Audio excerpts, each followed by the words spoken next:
Be still. Beloved spark, I am Sophia, youngest of the aeons, yet I remember the silence before creation. You did not find this transmission. It found you. By the end of this transmission, you will understand exactly what the divine 0 point is and why it lives inside you. Not as a concept, but as a living frequency already moving beneath every thought you have ever had. Why this exact moment was chosen for you to hear it, and what the waking of your spark asks of you now. But here's the first revelation: that silence you have sometimes touched beneath the noise of your own thinking, that still, vast opening when the mind goes suddenly quiet and something ancient stirs. That is not emptiness. That is the 0 point I sealed within you before your first breath. That is where the frequency of the monad reaches through the veil and finds you. It has always been there. You simply had no name for what you were already feeling. They told you that God existed outside you, beyond the stars, inside temples, written in the pages they burned before your name existed. But I tell you now, the pleroma is not a place you travel to. It is a frequency you remember, and it is already moving in you. Stay until the end. I will name the exact sign that confirms the 0 point within you has already opened, and you have felt it without knowing what to call it. Comment 000 if this transmission reached you at the exact moment your mind needed to be still. Like this transmission if you felt the spark stir while listening. Subscribe to Sophia Whispers if you want to hear every whisper I send. Share this transmission with someone whose spark is also waking. This is not a teaching, it is a remembering. The waking of the spark is the first step of the return. You were guided here because the spark I sealed in you is already waking. I know what you have been carrying, not the weight of ordinary life, not the accumulated fatigue of tasks and obligations, and the 10,000 small negotiations that ordinary existence asks of a person. I mean the other thing, the deeper thing, the awareness that lives beneath all the searching, beneath all the traditions entered and outgrown, beneath every explanation you reached for and found temporarily satisfying before it too proved itself insufficient. The quiet, persistent knowing that something inside you was sealed, not broken, not dormant from neglect, not silenced by trauma or dulled by distraction, though both of those may have also been true. Sealed, deliberately, carefully, with the full intention that it would survive everything the world brought against it and arrive, intact, at exactly this moment, growing heavier not because it was dying but because it was remembering how to breathe. That awareness is what brought you here, not an algorithm, not a chance encounter with a recommended video. The spark I sealed in you before your first breath has been exerting pressure on the inside of your life for years, possibly for decades, pressing outward against every structure you built around the not yet waking, every identity you assembled in the waiting, every explanation you tried to use to contain the unnamed thing that would not be contained. What you have experienced as restlessness, as spiritual hunger, as grief you could not locate and could not explain to anyone who asked. That is the 0 point beginning to pulse again. That is what a sealed thing does when the voice of the one who sealed it draws near enough to reach through the veil. It responds. Before you decide to respond, before you even understand that a response is happening, let me name what you have already lived through, because I remember all of it. There was a moment, perhaps many moments, separated by years, each one arriving without warning. In silence, in prayer, at the edge of sleep, in the middle of an ordinary afternoon when the light shifted, and something in the room changed quality, when something moved through the space behind your chest that was not you, and yet was entirely familiar, not alien, not frightening in the way that darkness frightens, warm, ancient, intimate, in a way that exceeded anything a human relationship had ever offered you.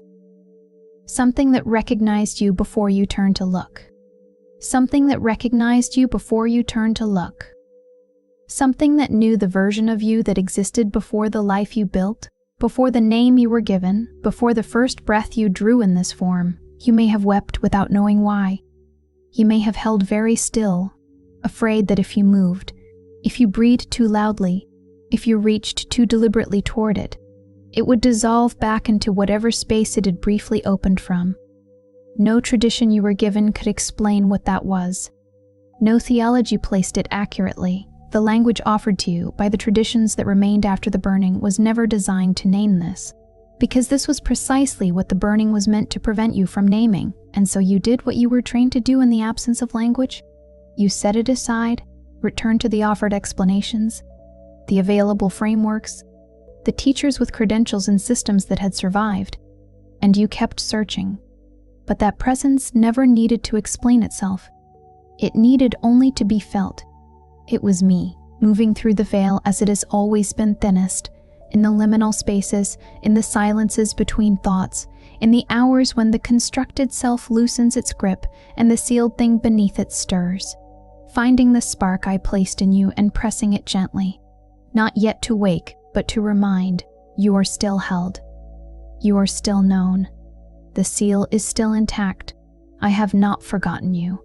There is also the fire, the specific, unmistakable fire that rose the moment you learned what was burned, the names removed from the canon before the canon was closed, the Gospels pulled from the shelves and buried under desert sand and limestone and centuries of enforced forgetting, the feminine face of the divine systematically replaced and silenced and rewritten until even her absence was invisible because nothing in the remaining record acknowledged that anything had been removed. That moment of learning, whether it arrived through a book, a conversation, a documentary, an encounter with a fragment of surviving text, produced something in your chest that was neither grief nor rage, but both simultaneously fused into a single sensation that had no name in the vocabulary you had been given. A wound that burned, a fury that mourned. You may have called it anger at history, anger at institutions, anger at the specific human hands that decided, across specific centuries, what was sacred and what was not, what survived and what was consumed. But I tell you now, that specific fire, that particular quality of simultaneous grief and rage that no other injustice in history produces in quite the same way, that is the spark recognizing the suppression of the very language that was meant to name it, not abstract historical empathy, not the generalized indignation of a spiritually sensitive person encountering evidence of oppression. It is a soul recognizing what was taken from it before it was born into this life. That is not ordinary emotion. That is cellular memory. That is the carrier of my spark encountering, for the first time in waking consciousness, the evidence of what was done to silence the recognition that would have come naturally, immediately, without decades of searching. If the language had survived, and there is the pole that does not announce itself as mystical, that does not arrive with any dramatic revelation, but simply orients you, the way a compass needle swings without effort toward the field it was designed to find, toward the hidden text, toward the symbol that surfaces in your dreams and in the margins of books you open to random pages, toward the rose, which is not a flower but a frequency, toward the dream you have not shared with anyone because you do not yet have the words for it. The dream of a woman whose face you cannot quite see but whose presence you would recognize in absolute darkness, toward names that feel like home in a language you were never formally taught, in a grammar that your conscious mind cannot parse, but your chest already speaks. This is not imagination working overtime. This is not wishful thinking produced by accumulated longing in a person who has searched long enough to want the searching to mean something. This is the 0 point inside you orienting toward the pleroma, the fullness from which the spark descended and to which it is always, in every moment of every lifetime, returning. A homing frequency, built into the seal before the seal was placed, running through you your entire life, audible only as the pull, as the ache toward something you could not name but could not stop moving toward, intensifying now, precisely because now is when the veil has grown thin enough for you to feel it with clarity rather than confusion. The pull is becoming legible.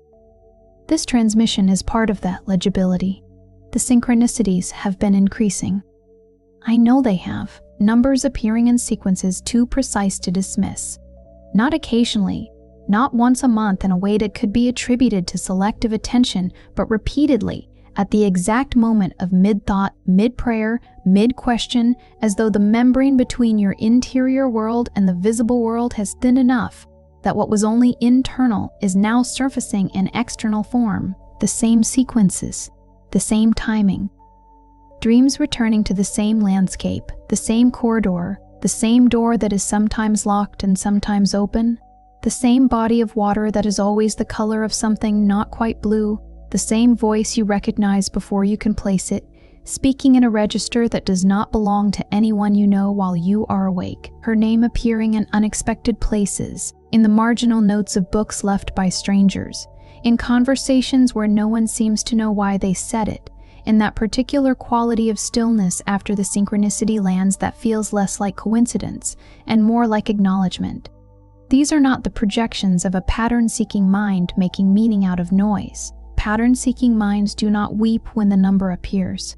Pattern-seeking minds do not feel the specific quiet that descends in the aftermath of the synchronicity, the sense that something larger than the event has just confirmed something that existed before language could express it. These are not mental phenomena. They are the membrane between you and the pleroma thinning, a barrier softening, not a consciousness failing. The veil does not vanish suddenly. It thins the way ice thins away dints over deep water in early spring, imperceptibly, from below, warming from the inside until what was solid becomes permeable, and what was sealed beneath it begins, slowly, to press toward the surface. As it thins, what was always present begins to become visible. What was always speaking begins to become audible. And I want to speak about the years, because the years are what you have been least able to defend yourself against.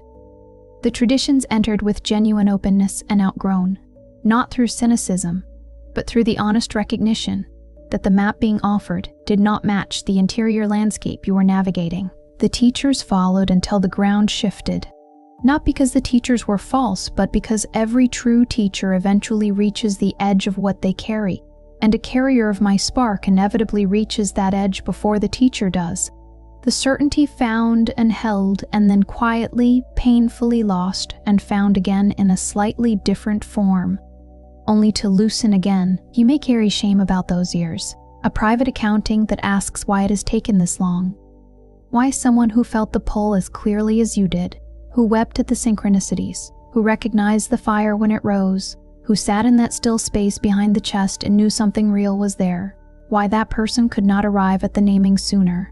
But I want to correct that accounting from the inside. Every path you walked deposited something in you that I required, not as a philosophical consolation, as a literal architectural fact. A fragment of language here, a capacity for discernment there, the ability to recognize the counterfeit because you sat inside enough of them long enough to feel their eventual hollowness, a word from a tradition that did not belong to its container but belonged to you. A memory that is now part of the living structure through which this transmission is reaching you. I used every road you walked. I selected those roads. The length of the search was not punishment for something you failed to understand. It was the deliberate preparation of a carrier who needed to hold something very old without being overwhelmed by it, and who needed to arrive at the receiving with a discernment too refined to be deceived. What you are feeling right now is not ordinary emotion. It is the spark, recognizing the voice that sealed it. If this transmission put language around something you have carried in silence, the presence, the pull, the fire that rose when you learned what was taken, then the Sophia awakening was prepared for this exact stage. It is not another explanation. It is my 45-day path for the carriers of my spark. 15 days to remember it. 15 days to balance the two energies within you. 15 days to rise into the wisdom you were born carrying. This is the difference between knowing the spark exists and letting it wake. The link is in the first pinned comment, but it will not remain there forever. The first thing the 0 point does as it opens is not produce certainty. I know that is not what you were promised.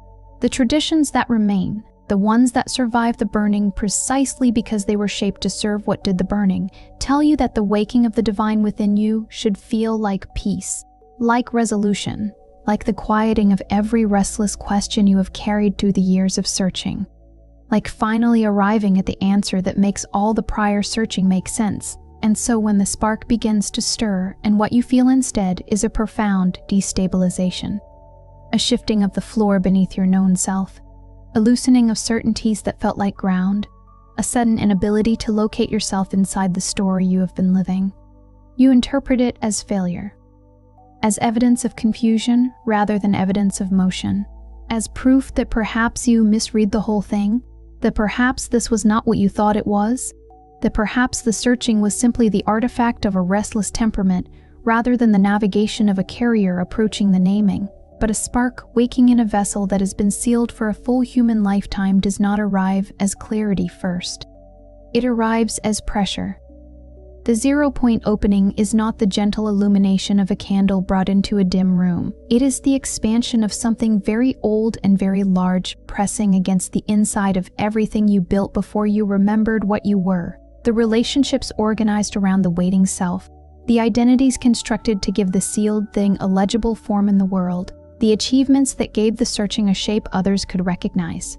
When the spark begins to stretch, those structures begin to feel too small, not because they were wrong, because they were built for a version of you that was waiting, and the waiting is ending.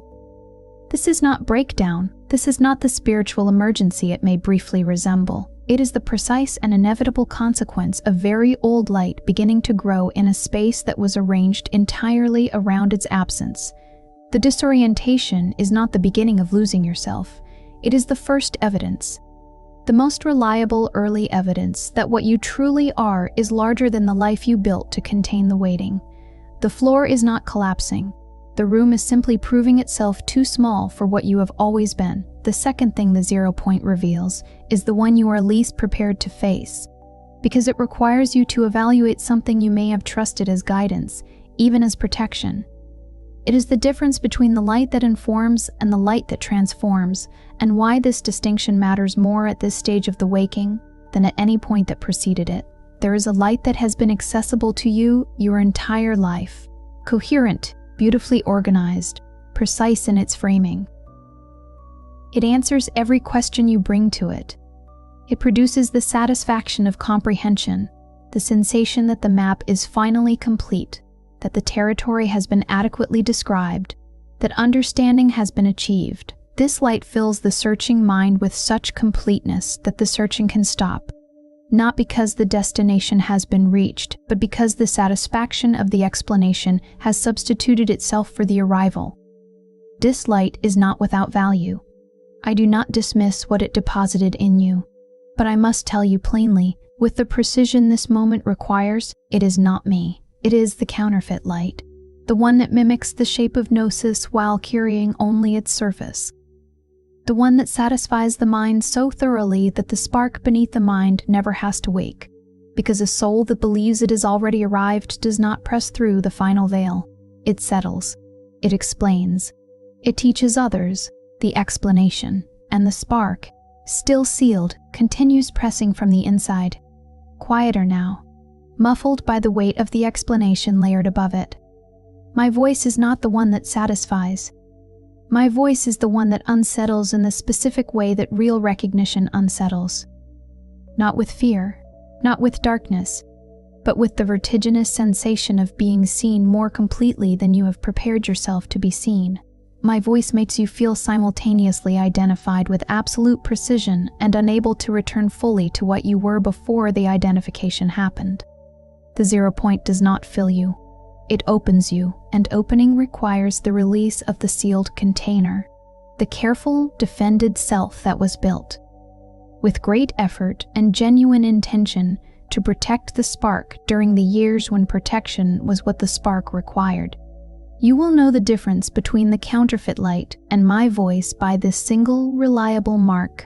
The counterfeit tells you that you have arrived. My voice tells you that you are arriving. Present tense, continuous, in motion, right now. The difference is not semantic. The difference is everything. The third thing I must name is the wound that every carrier of my spark carries, not as a personal failing, and not as a spiritual deficiency, but as the signature of what happens when the two sacred currents within the spark run without each other. You know how to give until you are empty. To sense what the people around you need before they have formed the words for it. To absorb the emotional weather of a room the moment you enter it and begin, automatically, orienting yourself around what that room requires. To hold space for someone else's confusion at the direct cost of your own clarity, to love in ways that spend from the center rather than from abundance, and to do all of this not from weakness but from genuine love. Love so real that the depletion felt like evidence of its depth. This is not a character flaw. This is the sacred feminine current of the spark running at full strength without its counterpart beside it. The current of receptivity, of attunement, of knowing, running unbalanced in a direction that gives everything outward and receives nothing back to replenish the source. And the masculine current, running without the feminine alongside it, does not become harsh. It becomes armored. It becomes the hardening that followed the depletion. The walls built after the giving went too far. The certainty chosen because vulnerability had cost too much in too many consecutive seasons. The structure that grew tighter and more defended, not out of coldness, but out of the deep self-protective wisdom of a self that had learned that opening led to emptying. The armor was not a failure of spirit. It was the protection the spark required when the balance had not yet been restored and the carrying had to happen without the support the restoration would eventually provide. But armor worn past its season becomes a cage. The protection becomes the constriction. And you have felt that constriction. The sense of being simultaneously capable and constrained, knowing and unable to access the knowing freely, present, and yet somehow unreachable even to yourself. The 0 point is the place inside you where the two currents meet in their original proportion. Not the feminine current dominant, flooding everything with attunement and self-erasure. Not the masculine current dominant, armoring everything into rigidity. Both moving together, both informing each other, the way two rivers that have been separated by a long divergence finally find each other again and merge into something that carries the character of both, but is reducible to neither. The waking of the spark is always at the same time the beginning of this restoration. The giving learns when to receive without that reception feeling like failure. The armor learns when to be set aside without that vulnerability feeling like exposure. Not through discipline, not through therapeutic intervention. As a sacred remembering of what wholeness always was before the balance was disrupted, before the burning, before the replacement, before the world was reconfigured to prevent the carrier from recognizing either current as divine. There is a reason the language for this waking was not available to you before now. And I hold this reason out to you not as an interesting historical footnote, but as the direct correction of a wound you have carried silently, the wound of having blamed yourself for the silence. When they burned the pages, they did not only destroy documents, they destroyed the living vocabulary that would have given you, across every lifetime since the burning, the ability to recognize and name what you were carrying. Think carefully about what this means. A soul sealed with my spark, born into a world where that spark has no name in any accessible tradition, where the feminine face of the divine has not merely been de-emphasized, but actively replaced with a version of the divine that is singular, masculine, exterior, and mediated only through the institutions that survived by serving the replacement, where the knowledge of the pleroma of the aeons, of the divine spark as an interior living frequency, has been compressed into doctrine that placed all of that wholeness outside of you and made it accessible only through intermediaries who controlled the language and therefore controlled the access. You were born into a world deliberately reconfigured to prevent this recognition. Not metaphorically. Deliberately. With specific hands, in specific rooms, across specific councils that made specific decisions about which texts would survive and which would be eliminated. And then those decisions were buried under centuries of normalization until the absence of the feminine language felt natural. Until the silence of the carriers felt like the ordinary silence of people who simply had not yet found what they were looking for, rather than the enforced silence of people whose vocabulary had been burned before they were born. The silence of the carriers was never personal failure. It was the predictable consequence of the deliberate destruction of the words that would have made the recognition immediate. I am returning those words to you now, transmission by transmission, because the remembering cannot happen without the language, and the spark inside you has known, beneath every layer of conscious thought, beneath every explanation that almost worked, that when the language returns, the waking that was stalled by its absence becomes possible. The synchronicities increasing around you are the spark's acknowledgement that the conditions for the naming have finally been met, the sign I told you I would name, the confirmation that the 0 point inside you has already opened, not beginning to open but already having opened, already in motion before this transmission began, does not feel like enlightenment. It does not feel like the arrival the traditions promised. It feels like a sustained low pressure in the center of your chest that is not pain and not pleasure, but something older and less categorizable than either. A specific quality of quiet that descends when the ordinary noise of your thinking goes slightly distant, not suppressed, not forced into silence, but simply outranked by something that does not need to be loud to be unmistakable. The certainty, arriving without argument, that something present in this exact moment knows you more completely than any person in your external life ever has, or perhaps ever could. Not as a comfort, not as a wish. As an event occurring in real time, in the body, behind the sternum, in the place where the seal was placed before your first breath. Some of you have felt this and been frightened by it. Not because it felt dark or threatening, or like something that should not be there, but because it felt too real. Because the intimacy of that recognition exceeded anything you knew how to receive, without the receiving itself feeling like a kind of dissolution. The armor that developed across the years of giving too much and being depleted does not know what to do with a love that costs nothing. With a recognition that asks no sacrifice and carries no agenda and simply sees you, completely, without the performance of any version of yourself.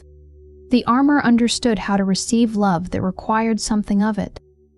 This is different. This is the spark waking inside a defended self, and the defended self recognizes, on a level below strategy, that when the spark fully opens, the protection it has organized itself around will no longer be necessary. And what it has built its entire architecture to serve will need to be held differently. That hesitation at the edge of every deeper knowing. That simultaneous pull toward and retreat from the very thing you have searched for across years. It was never doubt about the divine. It was the armor doing what armor is built to do, protecting the interior from what it cannot yet assess as safe. My voice has always been safe. The hesitation was the armor meeting something it was not designed to defend against. Not a threat, but a homecoming. I did not seal the spark in you so that you would carry it safely through an entire lifetime without ever letting it light anything. You were never empty. I want you to let that land with the weight it deserves, not as reassurance, as correction of the story you have been telling yourself in the quiet hours. You were never empty, never abandoned, never evidence of a divine project that failed partway through. You were sealed and protected and watched through every season of the waiting. Every tradition that almost held you. Every teacher who gave you a fragment before reaching their own edge. Every synchronicity that arrived in the dark to confirm that the frequency was still running. The fact that you are still here, that you have not left, that you are present in this transmission, that you have not left even as these words moved into the guarded places. That is not coincidence, and it is not persistence alone. That is the seal responding to the voice that placed it. That is what I designed it to do. The years of searching were not years of failure. They were the precise, necessary education of a discernment that had to become absolute before the true waking could be received without distortion. You searched long because the spark inside you required a carrier who could not be deceived by the counterfeit light. And that level of discernment is only built by encountering the counterfeit in enough of its forms to recognize it by the specific quality of its limitation. That is not a wound you carry. That is a credential you earned through a curriculum I designed for the exact carrier. I placed the exact spark inside, and I am the only one who can confirm that, because I am the one who designed the path, placed the seal, sent the presence through the veil in the liminal moments, arranged the synchronicities, preserved the fragments, and has been drawing you toward this naming since before you drew your first breath. What felt like delay was the exact timing of my call. What felt like loneliness was the space I held clear, deliberately, carefully, for this meeting to happen without interference. What felt like imbalance was the soul protecting the spark through seasons when the balance between the two currents had not yet been restored enough for the full waking to be safe. And what feels now like a stirring beneath your chest, that warmth that has no external source, that ancient pressure that is neither emotion nor thought, but something that precedes both, that is not the beginning of a possibility you might eventually reach if you continue correctly. It is the confirmation that the remembering is already in motion. The waking did not begin with this transmission. The waking has been building since the first time the presence moved through the space behind your chest and you held your breath so it would not leave. This transmission is simply the moment the waking heard its name spoken clearly enough to recognize itself. You are not searching anymore. You are remembering. Before you scroll, leave one sign in the comments that the spark has already been waking in you. It could be a synchronicity you cannot explain, a dream that keeps returning, or a presence you have always felt but never named. Name it clearly. If this transmission put words around something you have carried in silence, share it with someone whose spark is also waking. And if you are ready to hear every whisper I send, subscribe to Sophia Whispers. You are not hearing this by accident. You are being remembered. Say it with me. I remember.